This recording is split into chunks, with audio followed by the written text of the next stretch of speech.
Hello friends, आप सभी का मेरे यूट्यूब चैनल पे स्वागत है। आज हम पढ़ेंगे सभी फार्मूले 1 से 13 पार्ट तक। सभी फार्मूले हम पढ़ेंगे। कौन कौन से पार्ट में कौन कौन से फार्मूले हैं, कौन से प्रश्न में कैसे हल करेंगे, ये सभी जानकारी। सबसे पहले हम शुरू करेंगे क्लास 10 सब्जेक्ट मैथ्स।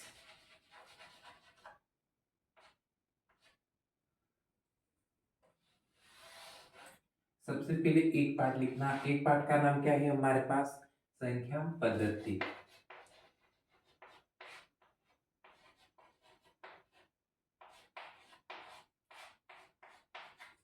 संख्या पद्धति में हमने क्या क्या पढ़ा था? अभाज्य गुणनखंड। अभाज्य गुणनखंड मतलब अभाज्य संख्या कौन कौन सी होती है? अभाज्य संख्या मतलब जैसे 2 है, 3 है, 5 है, 7 है, 9 है, 7, 11 है, 13 है। इस प्रकार ये सभी कौन सी संख्या है? अभाज्य संख्या है। अभाज्य गुणनखंड मतलब 2, 3, 5, 7, 11, 13 से हम क्या करेंगे? इसका गुणनखंड निकालेंगे। अब इसमें देखो, सबसे छोटी अभाज्य संख्या कितनी है? 2 है। ये भी एग्जाम में आता है। सबसे छोटी अभाज्य संख्या कौन सी है? कौन सी है सबसे छोटी? 2। दूसरे नंबर पे लिखना अपरिमेय संख्या कौन सी होती है? अपरिमेय संख्या। अपरिमेय संख्या मतलब जो करणी के अंदर है। जैसे करणी 2, करणी 3, करणी 5, करणी 7, ये सभी कौन सी संख्या है? अपरिमेय संख्या। इसके बाद हम तीसरा चौथा, एक ऑब्जेक्टिव में आता है अभाज्य संख्या। अभाज्य संख्या का एचसीएफ, हाईएस्ट कॉमन फैक्टर, कितना होता है? 1 होता है। ये भी एक नंबर में आता है कभी कभी कि अभाज्य संख्या का एचसीएफ कितना होता है? 1 होता है। ये भी याद रखना है। एक होता है अभाज्य गुणनखंड में दो संख्याओं का गुणनफल।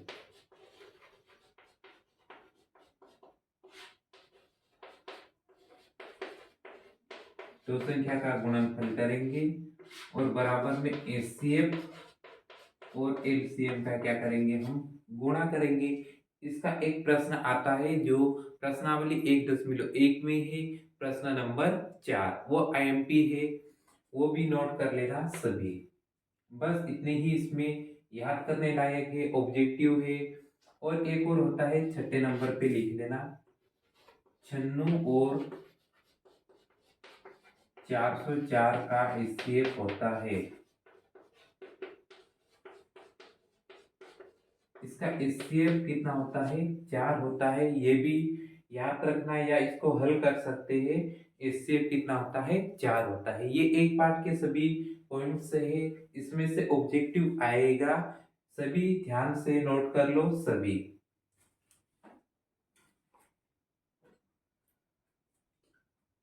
इसके आगे हम पढ़ेंगे 2 पार्ट।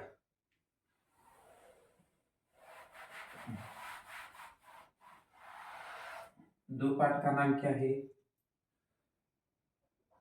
बहुपद।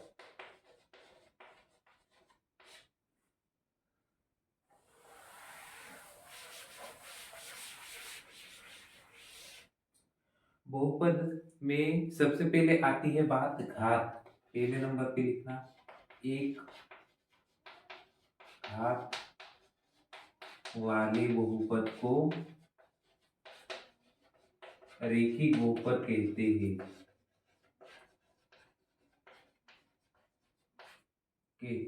ये भी आता है कभी कभी।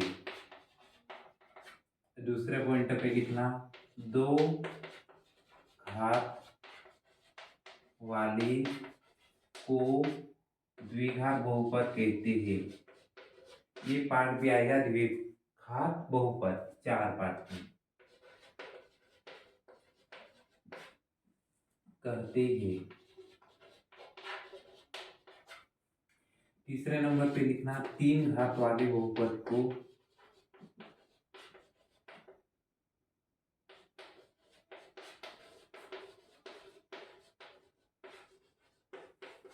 त्रिघात बहुपद कहते हैं। ये सभी नोट कर लेना, इसमें से एक आता है एग्जाम में।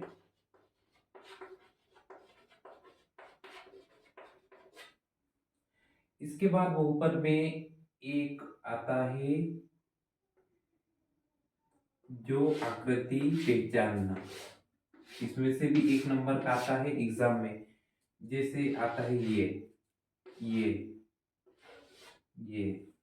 अब इसमें हम सबसे पहले क्या देखते हैं, एक अक्ष में लाइन कितनी बार टच करे। इसमें 1 2 3, तो इसमें बहुपद में शून्यकों की संख्या कितनी हो जाएगी, 3। ये आता है एक नंबर में। इसमें कितनी बार टच करी एक अक्ष को, नहीं करी, तो इसमें आएगा 0। इसमें देखो 1 और 2, तो इसमें शून्यकों की संख्या कितनी आएगी, 2। ये भी नोट कर लेना। इस प्रकार के 6 और 6 12 प्रश्न है टोटल। इन 12 प्रश्नों को हल कर लेना सभी। उदाहरण में है और प्रश्नावली 2.1 में भी है। सभी नोट कर लेना और हल कर लेना। तीसरा हो गया, अब चौथा।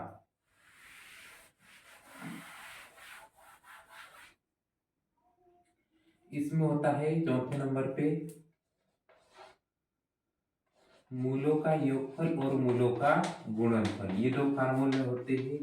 योगफल फार्मूला आता है अल्फा प्लस बीटा बराबर होता है -b/a। ये भी आता है प्रश्न ऑब्जेक्टिव में। 5वें नंबर पे है मूलों का गुणनफल।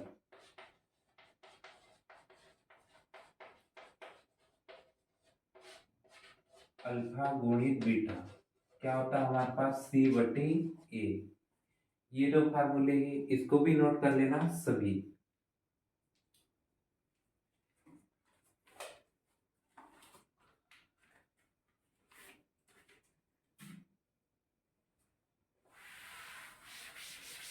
एक अभी एग्जाम में आया था, नोट कर लेना इसको भी।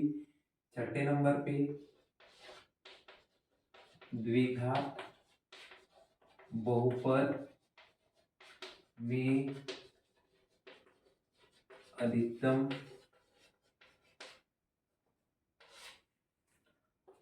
2 शून्य होते हैं।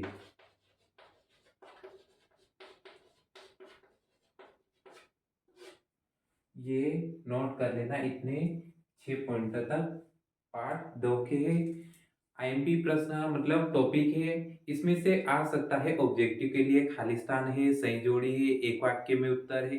इसमें सभी ध्यान से याद कर लेना सभी। अब अगला पार्ट है पार्ट 3।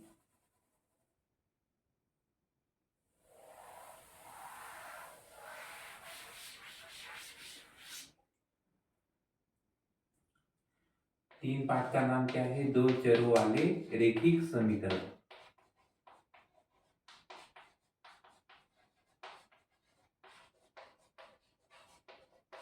इसमें दो चर आएंगे, कौन कौन से आएंगे, x और y। दो चर है, रैखिक समीकरण मतलब जिसकी घात कितनी होती है, 1 होती है। इसमें सबसे पहले दो विधि याद करना है हमको। इसमें से एक आएगी जो 4 नंबर में हल करने के लिए आएगी।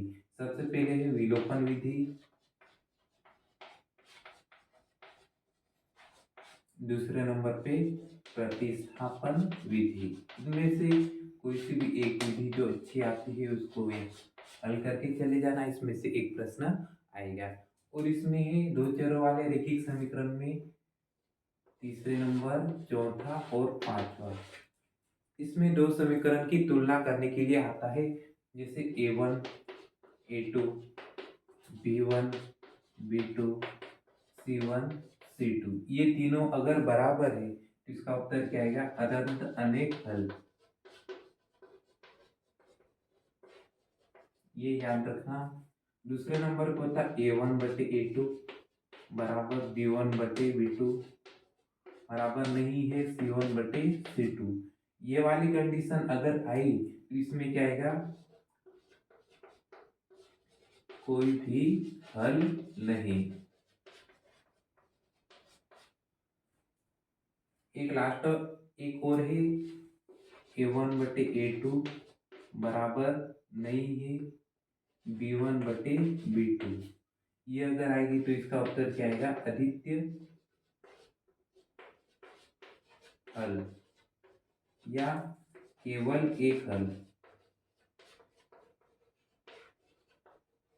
इसमें दो में से कोई सा भी एक लिख सकते हैं। ये वाली तीन कंडीशन याद रखना, और दो विधि है, प्रतिस्थापन और विलोपन।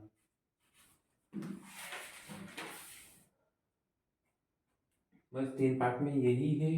दो विधि में से एक विधि आएगी पक्का है। 4 नंबर में 2 समीकरण देंगे, इसमें से इसको हल करना है। अब अगला पार्ट है पार्ट 4।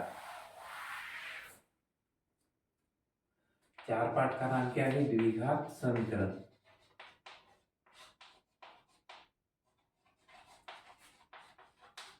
द्विघात समीकरण मतलब जिसकी दो घात होती है, वो वाले समीकरण। सबसे पहले नंबर पे लिखना द्विघात समीकरण का मानक रूप। द्विघात समीकरण का मानक रूप क्या लिखेंगे हम, a x की घात 2 प्लस bx+c बराबर 0। इसमें सबसे पहले x की घात 2 के साथ जो संख्या लिखी है उसे a बोलेंगे, इसको b बोलेंगे और इसको c। बराबर में कौन है, 0। ये इसका मानक रूप है।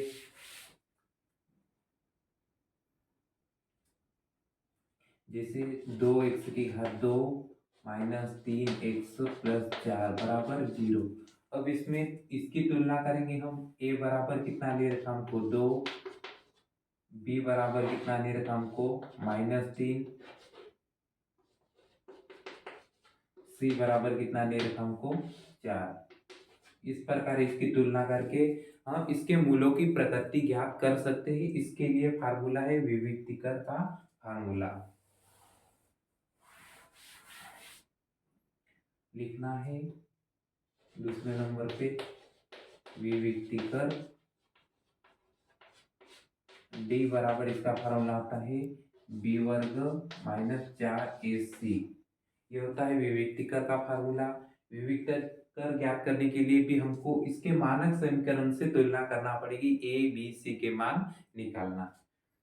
अब तीसरे नंबर पे देखना, अगर विविक्तीकर का मान b² - 4ac, इसका मान बड़ा आया 0 से धनात्मक आया, इसका उत्तर क्या आएगा, 2 भिन्न वास्तविक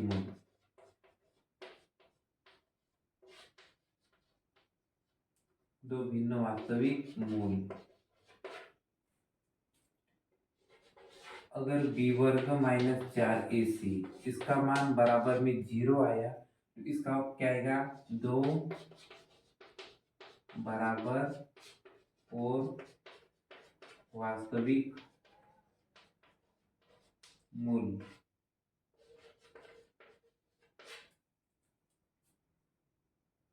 एक और होता है 5वें नंबर पे, अगर b² - 4ac इसका मान छोटा आया 0 से क्या आया, छोटा आया, इसमें क्या आएगा, कोई वास्तविक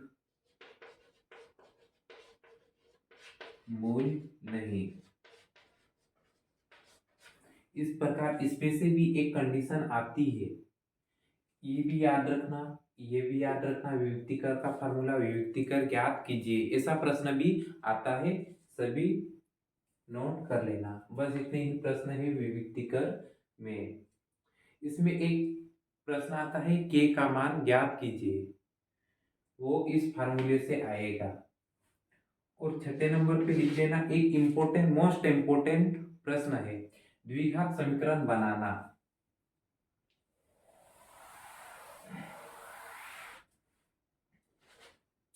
छठे नंबर पे लिखना द्विघात समीकरण बनाना। ये प्रश्न आता है प्रश्नावली 4.3 का प्रश्न नंबर दूसरा है या तीसरा, ऐसा कुछ है, देख लेना।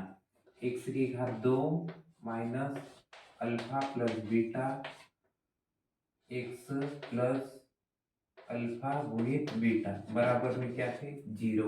ये मोस्ट इम्पोर्टेंट फार्मूला है, इससे हमको समीकरण बन जाएगी। ये शायद 2 पार्ट का है, सॉरी मैं भूल गया था, 2 पार्ट का है शायद ये प्रश्न। इसमें से आता है एक जिसमें मूलों का योगफल और मूलों का गुणनफल दिया हुआ हो।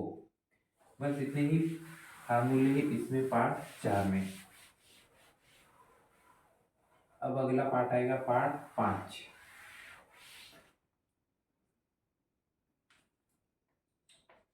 पार्ट 5 का नाम क्या है, समांतर श्रेणी।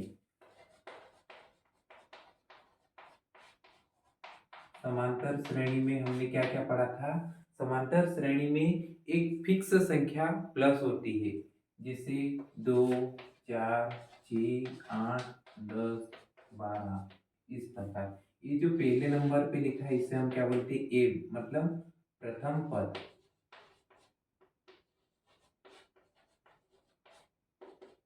चार में से 2 घटाएंगे कितना बचेगा 2, इसे हम क्या बोलेंगे सार्वअंतर, सबको पता है।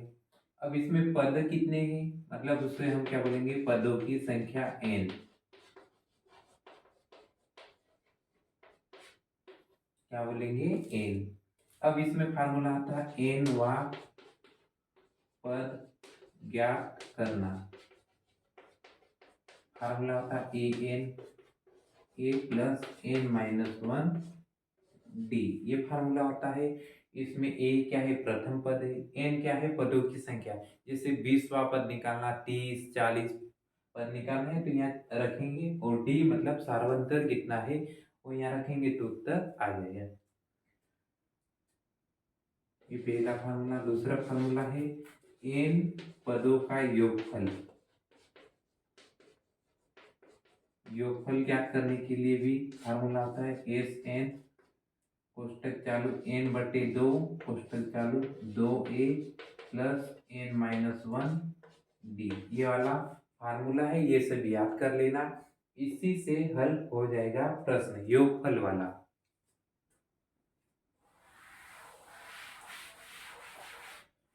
सभी नोट करते जाना है कॉपी में। एक और फार्मूला आता है तीसरे नंबर पे, जब अंतिम पद दिया हो।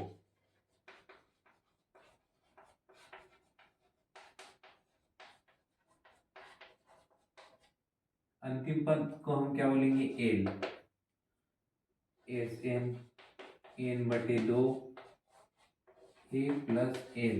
एल मतलब क्या होता है अंतिम पद।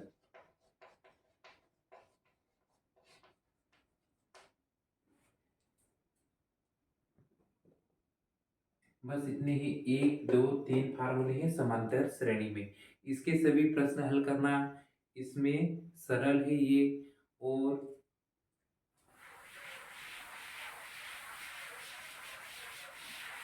और जल्दीबाजी में कोई प्रश्न हल मत करना। जो प्रश्न आता है एग्जाम में उसको पहले हल करो, और जो प्रश्न नहीं आता है उसको बाद में हल करो। अब पार्ट 6 पार्ट का नाम क्या है त्रिभुज।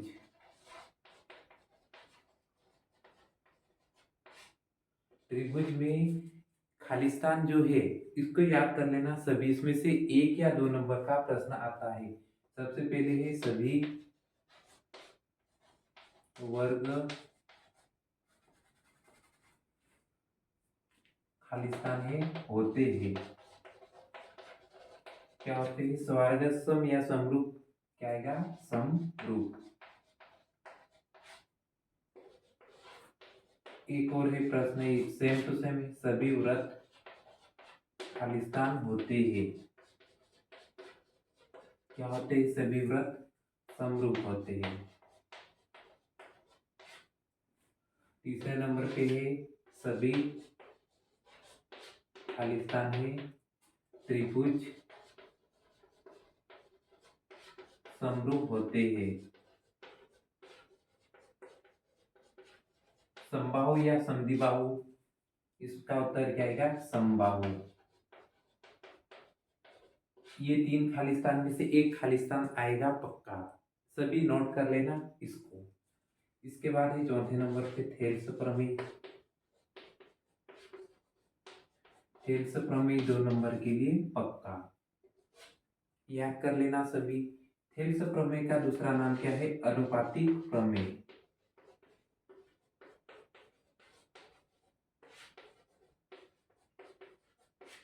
अनुपातिक प्रमेय जिसका उपयोग होता है इस प्रकार के प्रश्न हल करना, जिसमें एक त्रिभुज है, इसमें एक लाइन खींची है, इसका नाम देंगे A P C D E. इस प्रकार के प्रश्न हल करने के लिए उपयोग होता है। इसमें क्या होता है? ए डी सबसे पहले लिखेंगे, बटे में क्या लिखेंगे? डी और बी बराबर ए ई, बटे में क्या आएगा? ई और सी। ये इसको क्या बोलेंगे? अनुपातिक प्रमेय। ये वाला फॉर्मूला मोस्ट इंपोर्टेंट है, इससे ये वाले इस प्रकार के प्रश्न हल हो जाएंगे। बस 6 पार्ट में इतना ही है, नोट कर लो सभी। अब अगला पार्ट आएगा पार्ट 7। 7 पार्ट का नाम क्या है? निर्देशांक ज्यामिति।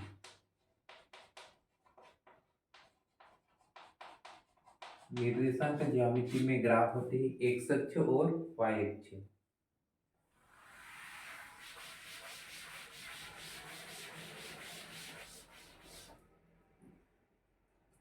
सबसे पहले निर्देशांक ज्यामिति में पहला पॉइंट लिखना, मूल बिंदु के निर्देशांक।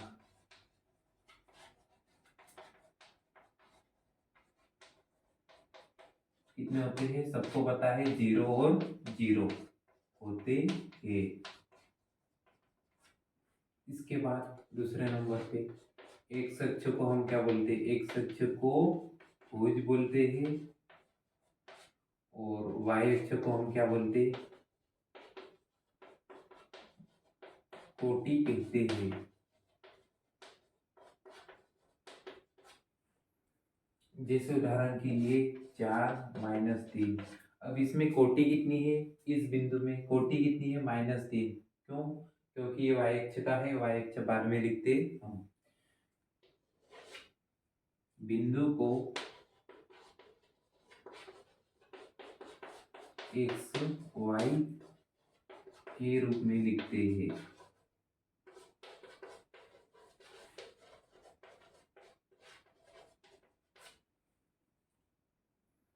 चौथे नंबर पे दो बिंदुओं के बीच की दूरी ज्ञात करने का लिए मोस्ट फार्मूला, इसमें से 2 नंबर का एक पक्का आएगा। दो बिंदुओं के बीच की दूरी ज्ञात करने के लिए सभी याद कर लेना।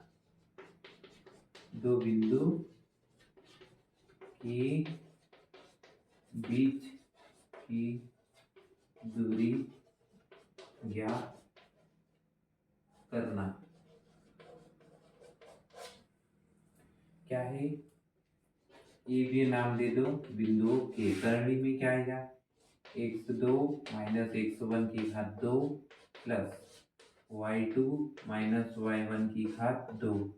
ये वाला फार्मूला याद कर लेना। ये एक वाक्य में भी आता है। एक वाक्य में दूरी का सूत्र लिखिए करके आता है, तो इसमें ये पूरा फार्मूला लिखना है। इसके बाद पांचवा और छठा 2 फार्मूले और है इसमें पार्ट 7 में। 5वें नंबर पे है मध्य बिंदु के निर्देशांक।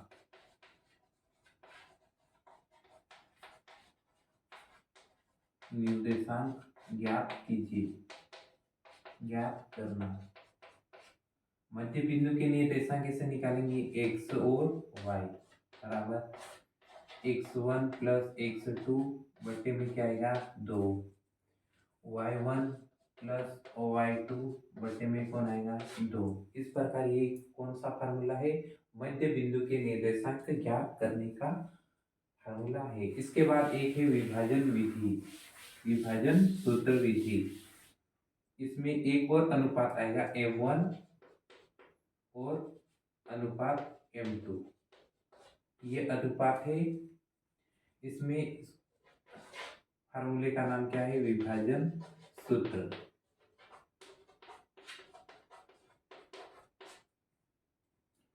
x और y, इसमें लिखना M1 x2 plus M2 x1 बटे M1 प्लस M2, ये पहला फार्मूला है।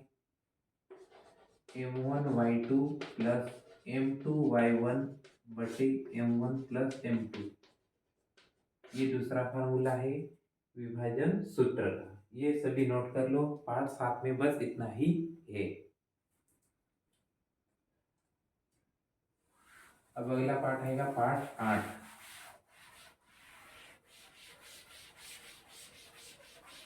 वीडियो सभी ध्यान से देखना, सभी फार्मूले सभी टॉपिक्स इंपॉर्टेंट है।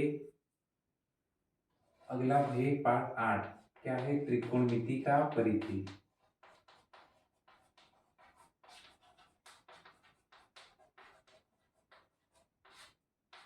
सबसे पहले हमने कितने फार्मूले पढ़े त्रिकोणमिति में, 7 फार्मूले पढ़े।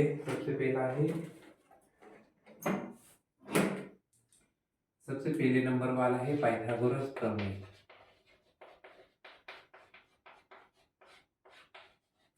पाइथागोरस प्रमेय कब लागू होती है, जब लंब, कर्ण और आधार दिया हो, जिसमें 90 डिग्री का कोण बनता है समकोण त्रिभुज में। ये क्या है, हमारे पास लंब है, ये क्या है, कर्ण है, ये क्या है, हमारे पास आधार।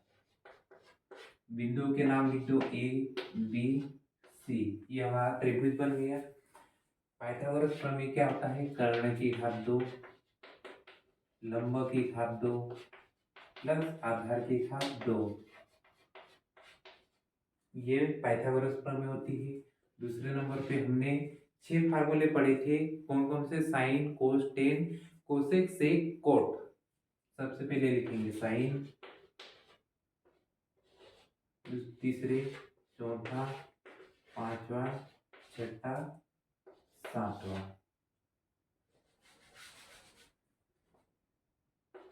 पांचवा, छठा, सातवां। साइन लिखा, कोस, टेन, कोसेक, सेक और कोट। इस प्रकार हमने कितने, 1 2 3 4 5 6 फार्मूले हमने पढ़े थे। साइन का फार्मूला क्या होता है, लंबो बटे कर्ण।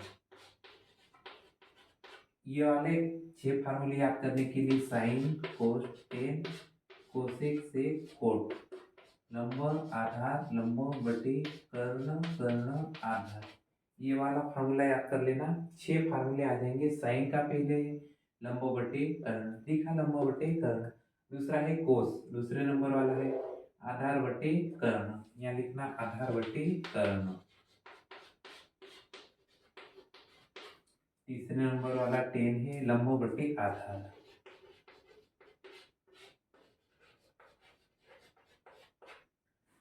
कोसेक का वापस उल्टा आ जाएगा, कर्ण बटे लंब हो जाएगा। लिख लेना सभी, साइन, कोस, टेन, कोसेक, सेक, कोट, लंब, आधार, लंब बटे कर्ण, कर्ण, आधार। कोसेक का क्या हो जाएगा, कर्ण बटे लंब। सेक का क्या हो जाएगा, कर्ण बटे आधार।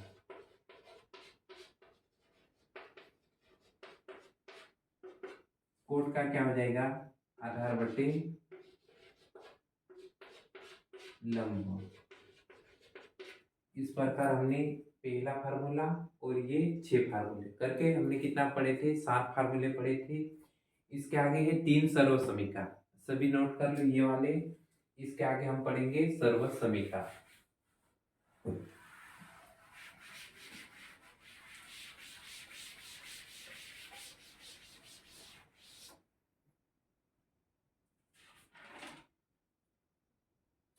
पहली सर्व समीकरण है साइन की घात 2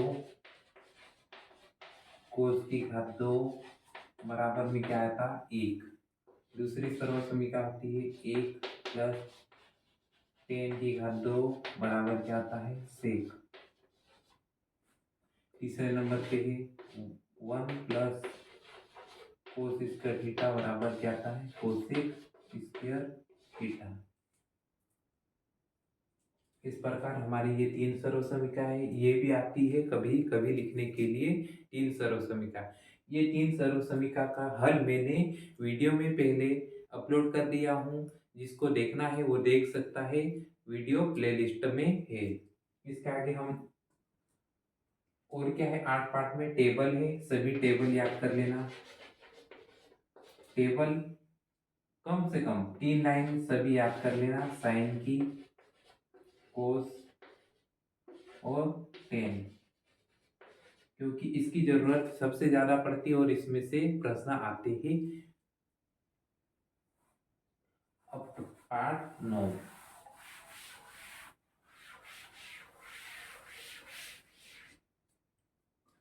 पार्ट 9 का नाम क्या है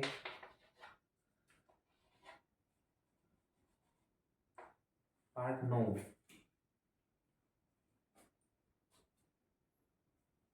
त्रिकोणमिति के कुछ अनुप्रयोग। क्या है त्रिकोणमिति के कुछ अनुप्रयोग।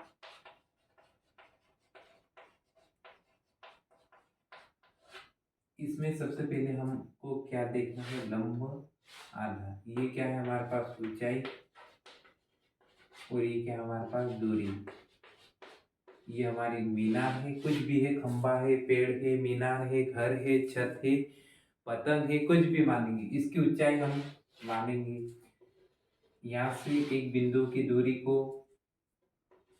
आधार मानेंगे, आधार, और ये क्या है लंब। इस प्रकार का हमको एक क्या मिलेगा समकोण त्रिभुज मिलेगा, 90 डिग्री का कोण बनेगा। इसमें हमेशा टेन वाला फार्मूला अधिकतर उपयोग होता है, टेन 60 और टेन 30 का मान। ये दो मान याद कर लेना सभी। टेन 30 का मान होता है 1/3, टेन 60 का मान होता है 3। इसमें से प्रश्न आते हैं सभी हल कर लेना। पहला आता है सर्कस वाला, ये भी सरल है। सर्कस में कर्ण दे रखा है, आधार दे रखी, इसका हमको क्या निकालना है खंबे की ऊंचाई। इसमें होता है सबसे पहले होता है उन्नयन कोण। इसकी परिभाषा लिखने के लिए भी आता है। दूसरे नंबर पे क्या है अवनमन कोण।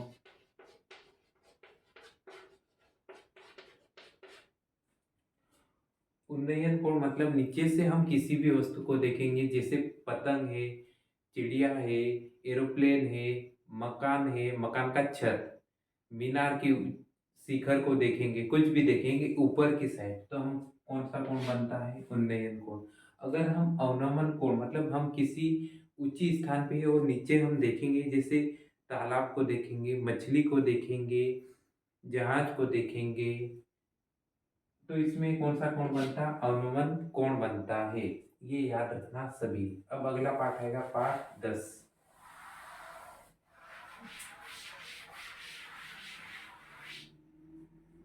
10 पाठ का नाम क्या है व्रत। व्रत में एक व्रत बनाएंगे हम। इसमें प्रश्नावली, पहली प्रश्नावली देखना। इसमें सबसे पहले हम क्या करेंगे एक बिंदु बनाएंगे बाहर से, ये केंद्र बिंदु है।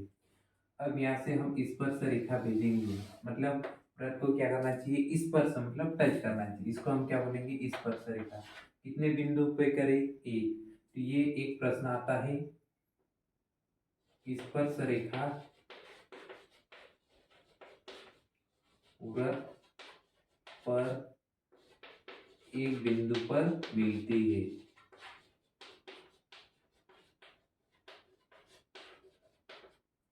अगर मैं यहाँ से थोड़ी नीचे से लाइन खींचूं तो ये क्या हो गई छेद, मतलब छेदक रेखा हो गई, छेद करके चलेगी, आर पार हो गई। जैसे तीर को हम करते हैं आर पार किसी के, इसी प्रकार ये वृत्त के आर पार चलेगी। मतलब इसमें कितने बिंदु मिले, 1 और 2। तो दूसरे नंबर पे लिखना छेदक रेखा वृत्त के 2 बिंदु पर मिलती है। ये खाली स्थान है, सभी देखना पहली प्रश्नावली में। 2 हो गए, सभी नोट कर लेना।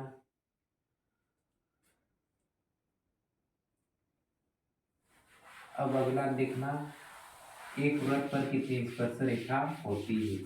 अब देखना सभी, एक वृत्त हमने बनाया, अब इसकी क्या बनाना है, स्पर्श रेखा। मतलब 1 2, ये थोड़ी ज्यादा हुई, 2 3 4 5 6 7 8 9 10 11। मतलब हम कितनी भी स्पर्श रेखा खींच सकते हैं, अनेक स्पर्श रेखा खींच सकते हैं। इसमें एक और प्रश्न आता है, तीसरा नंबर टॉपिक पे लिखना, एक वृत्त पर अनंत स्पर्श रेखा होती है।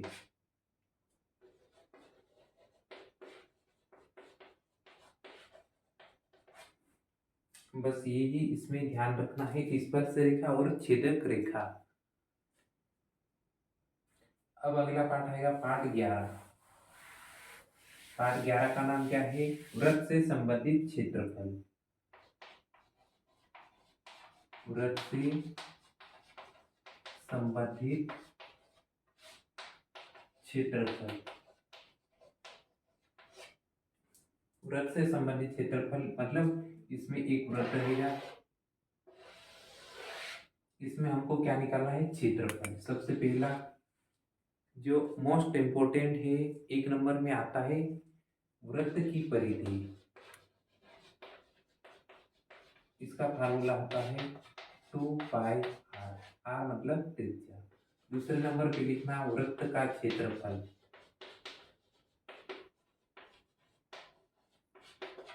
पाई आर की घात 2। तीसरे नंबर पे लिखना त्रिज्या खंड का क्षेत्रफल, क्या होता है फार्मूला, पाई आर वर्ग गुणित कोण बटे 360। इसमें एक कोण दिया हुआ रहेगा और एक त्रिज्या, इससे हमको हल हो जाएगा प्रश्न। एक होता है चाप की लंबाई, चाप की लंबाई का फार्मूला क्या होता है, 2 पाई आर कोण बटे 360 डिग्री। इस प्रकार ये हमारे पास 4 फार्मूले होते हैं। वृत्त से संबंधित क्षेत्रफल के प्रश्न हल करने के लिए 4 फार्मूले मोस्ट इम्पोर्टेंट है, याद कर लेना सभी। इसके प्रश्न मैंने हल करवा रखा, वीडियो अपलोड कर रखा, जिसको देखना है वो देख सकता है, वीडियो प्लेलिस्ट में है। अब इसमें एक प्रश्नावली है सिर्फ 11.1। अब इसके आगे है पाठ 12, इसमें थोड़े से ज्यादा प्रश्न, ज्यादा फार्मूले हैं, जो मेन है वो लिख लेना।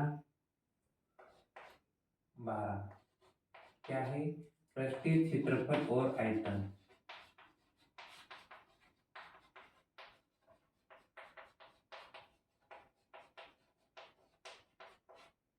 सबसे पहले लिखना बेलन, बेलन का आयतन होता है पाई आर की घात 2h। दूसरे नंबर पे लिखना बेलन का कुल पृष्ठीय क्षेत्रफल, क्या होता है 2 पाई आर, आर प्लस एच। दूसरे नंबर पे तीसरे नंबर पे लिखना गोले, गोले का आयतन। इसका फार्मूला लिख लेना सभी, 4/3 पाई आर की घात 2, आर की घात 3। चौथे नंबर पे लिखना गोले का पृष्ठीय क्षेत्रफल,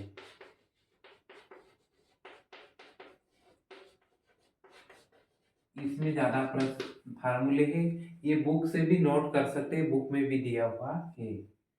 4 पाई आर की घात 2।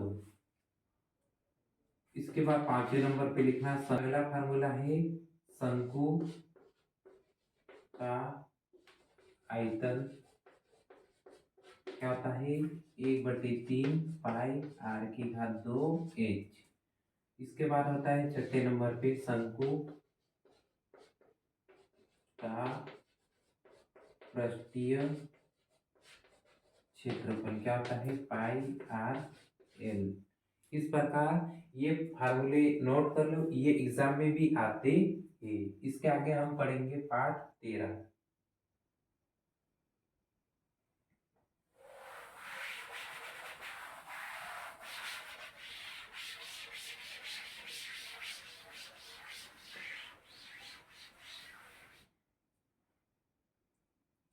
पाठ 13 पाठ का नाम क्या है सांख्यिकी। सांख्यिकी में 2 फार्मूले होते हैं मेन। सबसे पहला होता है माध्य का,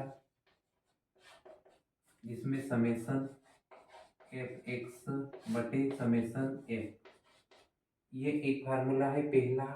दूसरे नंबर पे है बहुलक। बहुलक का फार्मूला क्या होता है एल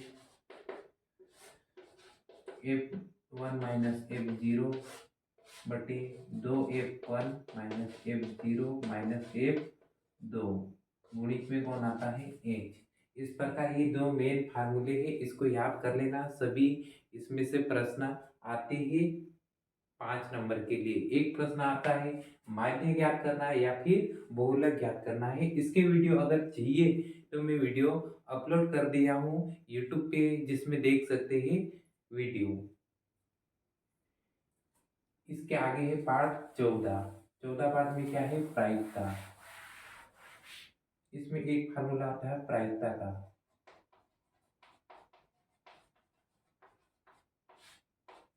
पहला फार्मूला आता है प्रायिकता का पीई। सबसे पहले क्या आएगा अनुकूल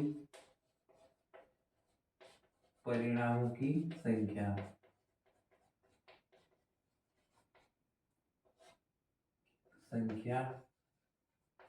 बटे में क्या लिखेंगे हम संभावित कुल परिणाम।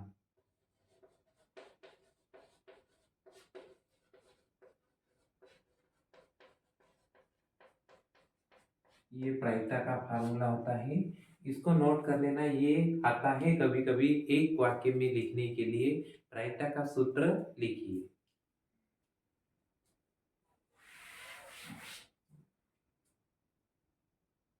और इसमें एक और बात ध्यान रखना है, प्रायिकता हमेशा